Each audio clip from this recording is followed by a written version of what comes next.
ठाकरे मुख्यमंत्री होते, इतिहास पुसणार काय? कोविड काळात माननीय उद्धवजी ठाकरे मुख्यमंत्री होते, हा इतिहास लिहिला गेला आहे. पण बेताल आईबापांच्या बिघडलेल्या पोरांना हे मान्यच होत नाही.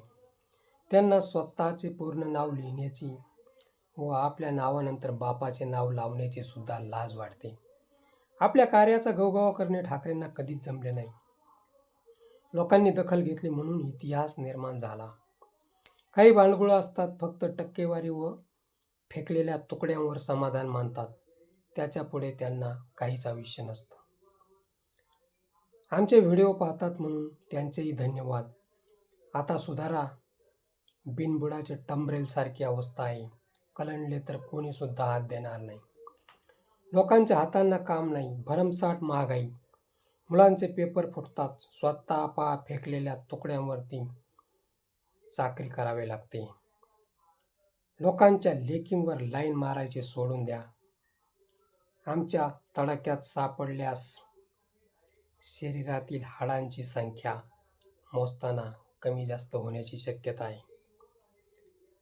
स्वर्गीय बाळासाहेबांनी हेच सांगितले आहे की अशा गावझव्यांना सोडू नका. ठाकरेंनी तुमचं काय घेतलं? आता जंतर मंतर व अयोध्येतील श्रीराम मंदिराकडे लक्ष द्या. तिथे काय दिवे लावले ते एकदा पहा.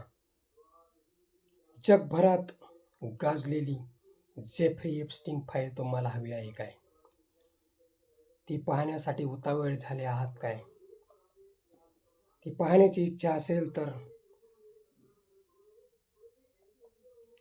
नक्कीच दाखवू आणि खराब फाईल सुद्धा समोर ठेवू.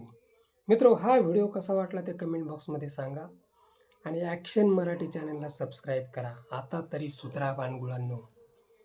ठाकरे होते म्हणूनच कोविड काळात वाचले, नाहीतरी गोदावरी आणि अरबी समुद्रामध्ये प्रेते वाहताना तरंगताना दिसली असती.